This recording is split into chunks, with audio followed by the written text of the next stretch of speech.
Salut tout le monde, je suis Petit Villejuif et bienvenue sur ma chaîne YouTube. Aujourd'hui, nous allons parler du livre « Père riche, Père pauvre » de Robert Kiyosaki. C'est parti. Père riche, Père pauvre de Robert Kiyosaki est un livre sur la finance personnelle et l'éducation financière.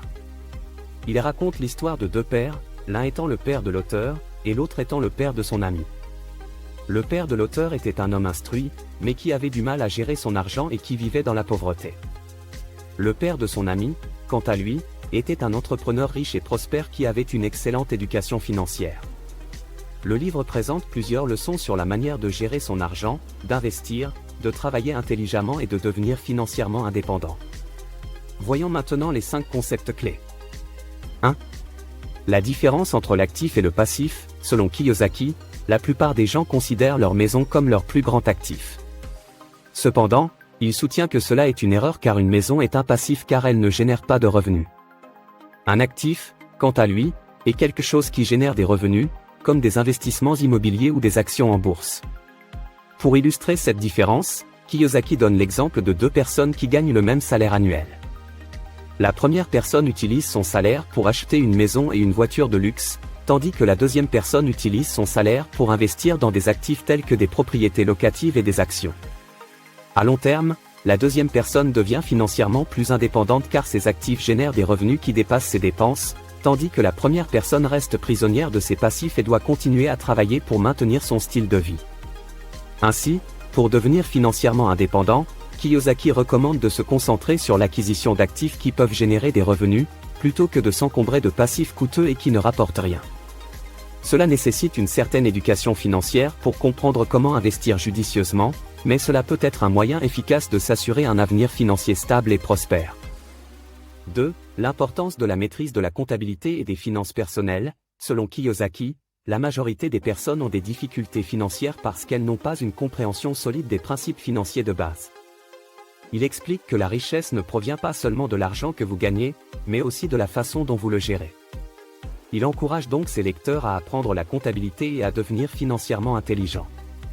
Il insiste sur le fait que l'école ne nous apprend pas à gérer notre argent et que nous devons donc chercher des sources d'informations financières ailleurs, par exemple en lisant des livres sur le sujet. Le fait d'établir un budget mensuel, trimestriel et annuel fait partie des bases de la finance personnelle. Puis citons la gestion des dettes qui ne consiste pas uniquement à rembourser mensuellement les intraits de sa carte de crédit mais plutôt à hiérarchiser le remboursement en commençant soit par le crédit au taux le plus élevé soit par les petites sommes afin de générer de la motivation et de rembourser de plus en plus vite.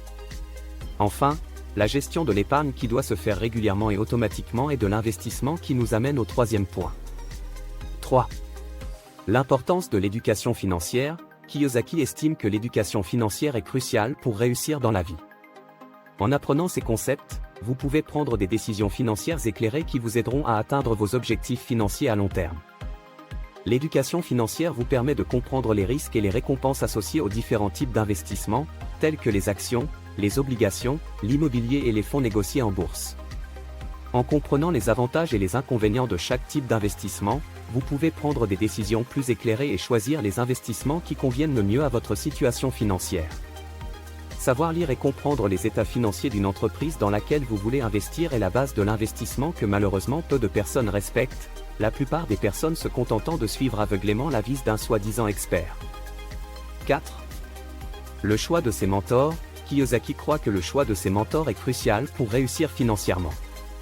Il conseille de s'entourer de personnes qui ont déjà atteint le succès financier que l'on recherche, et de leur demander des conseils et de l'orientation, afin de bénéficier de leur expérience et de leur sagesse. Par exemple, si vous voulez investir en bourse, cherchez des mentors qui ont une expérience réussie dans ce domaine. Ils peuvent vous aider à comprendre les tendances du marché, à choisir les bonnes actions à acheter, et à éviter les pièges courants. Si vous voulez investir dans l'immobilier, cherchez des mentors qui ont une expérience réussie dans l'achat, la rénovation et la vente de propriétés. Ils peuvent vous aider à comprendre les subtilités de ce marché, à trouver les bonnes opportunités, et à éviter les erreurs coûteuses.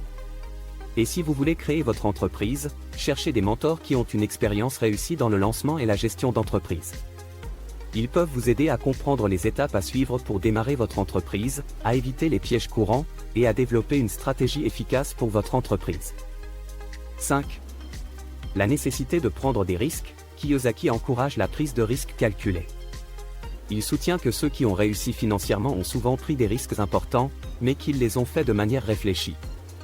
Selon lui, il est important d'avoir une attitude positive envers le risque et de considérer les erreurs comme des opportunités d'apprentissage. Il est important de comprendre que tous les investissements comportent un certain niveau de risque. Cependant, le risque peut être atténué en étant bien informé et en effectuant une analyse approfondie de la situation. Kiyosaki recommande d'investir dans des domaines que l'on comprend bien et d'effectuer une analyse rigoureuse des données financières avant de prendre une décision. Dans son livre « Père riche, Père pauvre », Kiyosaki raconte comment il a pris un risque considérable en empruntant de l'argent pour investir dans l'immobilier. Bien que cela puisse sembler risqué, il a pris cette décision après avoir effectué des recherches approfondies sur le marché immobilier et avoir appris auprès de ses mentors expérimentés. Dans un autre exemple, Kiyosaki mentionne qu'il a investi dans des actions en 1973, juste avant une baisse du marché boursier. Bien que cela puisse sembler un mauvais moment pour investir, Kiyosaki avait analysé le marché et avait acquis une compréhension approfondie des tendances et des cycles économiques. Il a donc pu prendre une décision éclairée et a finalement réalisé un profit considérable. Avant de vous parler d'un 6e point clé bonus, je vous invite à mettre un pouce et à vous abonner. Sur ma chaîne, je vous offre des contenus variés allant des présentations de livres aux réflexions sur des sujets actuels. Je discuterai de tout ce qui est important pour moi et pour vous, et je ferai de mon mieux pour vous divertir et vous inspirer. Point bonus. La différence entre travailler pour de l'argent et faire travailler l'argent pour soi. Kiyosaki soutient que la plupart des gens travaillent dur pour gagner de l'argent, mais qu'ils ne savent pas comment faire travailler leur argent pour eux. Il encourage les gens à sortir du paras en trouvant des moyens de générer des revenus passifs, par exemple en investissant dans l'immobilier ou en créant une entreprise. Selon lui, cela permet de prendre le contrôle de sa vie financière et de devenir financièrement indépendant. Travailler pour de l'argent signifie que vous échangez votre temps et votre énergie contre un salaire ou une rémunération directe, ce qui est le cas pour la plupart des gens. Vous échangez votre temps et vos compétences contre un salaire ou un revenu fixe, ce qui signifie que vous êtes limité par le temps et l'énergie que vous pouvez investir dans votre travail.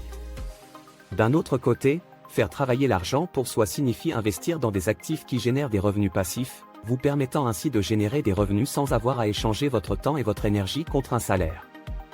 Les actifs qui peuvent générer des revenus passifs peuvent inclure des investissements immobiliers, des actions, des obligations, des fonds indiciels et d'autres formes d'investissement. C'était Petit Villejuif, et c'est la fin de cette vidéo. Je vous remercie de m'avoir suivi et j'espère que vous avez apprécié la vidéo. N'oubliez pas de vous abonner à ma chaîne YouTube et de cliquer sur la cloche pour être notifié de mes prochaines vidéos. C'est la meilleure façon de soutenir ma chaîne. Merci encore pour votre soutien et à très vite sur mes prochaines vidéos. À bientôt.